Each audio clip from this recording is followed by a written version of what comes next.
Thank you, Allison, for that kind introduction, and thanks to you and to OES Acting Assistant Secretary Judith Garber for the good work you and your teams have done in putting together this event.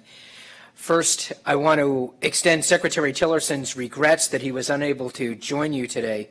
He's very passionate about promoting women leaders in science, technology, engineering, and mathematics, or what we call STEM, and sends his best regards for an informative and productive program. I regret that he's sent a pale substitute in his place. I'm a lowly Washington lawyer. He himself is an engineer and the head of the department, so I've got big shoes to fill. But on his behalf, I'm delighted to be here to welcome you to the United States and to the U.S. Department of State. We're honored to host international visitors hailing from 48 countries and participating in our International Visitor Leadership Program.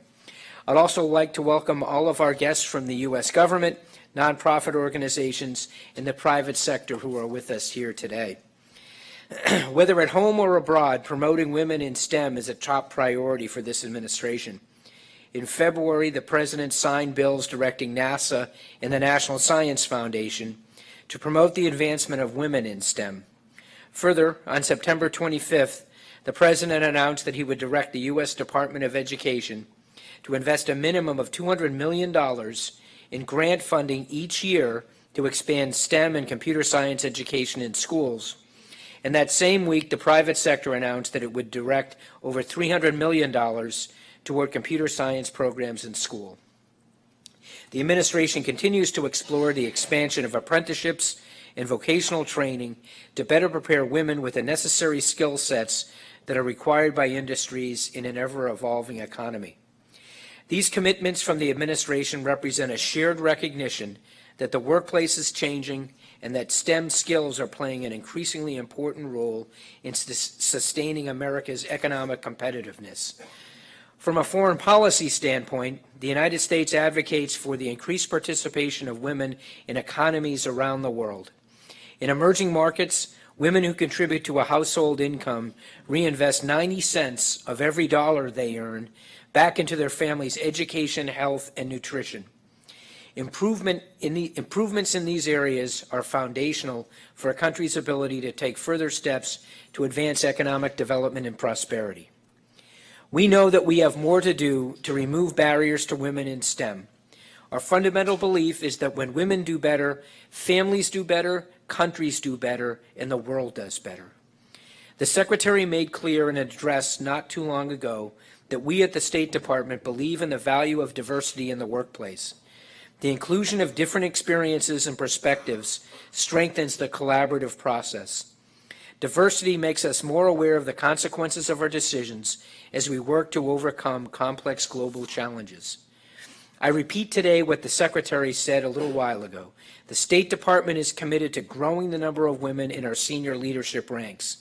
Only about 1/3 of our senior Foreign Service officers are women, and we are committed to working to close the gender gap there as well as in other places across the department. Now, on to the participants in our international visitor leadership. I'm thrilled that we have so many accomplished women here today with us, hailing from countries across the globe, including Egypt, El Salvador, Nepal, Nigeria, and a number of other countries where, unfortunately, women in STEM is not exactly commonplace. To all of you visiting us from around the world, our hope is that you will take what you have learned and the connections you've made throughout this program and keep working to promote the inclusion of more women in STEM fields in your home countries. You are in a key position, and each of you has a vital responsibility to inspire the next generation of girls. Please take your position seriously. The more girls and women who are able to see and emulate role models who look like them, the more encouraged they will be to pursue their passions and succeed. When you return home, please share your experiences from this project with others in your communities, especially with girls and young women who might never dream that there is a place for them in STEM. Each of you is living proof of the fact that there is. In closing, I want to thank you all for your participation in the International Visitor Leadership Program and for your commitment to working in the STEM fields. We hope that you will take what you've learned and spread your knowledge far and wide. I hope today will serve as a valuable leadership opportunity, that you'll have a fun and informative time, and that you will enjoy your visit to the United States. Thank you all for being here.